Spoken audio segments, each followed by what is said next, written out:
ভারত বাংলাদেশ সীমান্তে মুর্শিদাবাদ জেলার রানীনগর থানার অন্তর্গত কালীনগর এক পঞ্চায়েতের চর হারুডাঙ্গা এলাকায় গ্রেফতার 4 বাংলাদেশি। পুলিশ সূত্রে জানা যায় বাংলাদেশি 4 নাগরিকের নাম মোহাম্মদ তরিকুল ইসলাম, জসিম উদ্দিন, নূর ইসলাম, রবিউল ইসলাম। তাদের প্রত্যেকের বাড়ি বাংলাদেশের রাজশাহী জেলার গোদাগাড়ি থানা এলাকায়। তারা কেরালায় কাজ করে, বাড়ি ফেরার জন্য হারুডাঙ্গা এলাকায় দাঁড়িয়েছিল। গোপন সূত্রের খবর পেয়ে রানীনগর থানার ওসি বিদ্যুৎ সরকার ও তার পুলিশ টিম তড়িঘড়ি তল্লাশি চালিয়ে 4 জন বাংলাদেশিকে গ্রেফতার করে।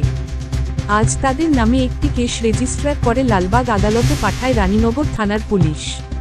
কিভাবে কার মারফতে তারা বাংলাদেশ থেকে ভারতে প্রবেশ করেছে তার তদন্ত শুরু করেছে রানীনগর থানার পুলিশ।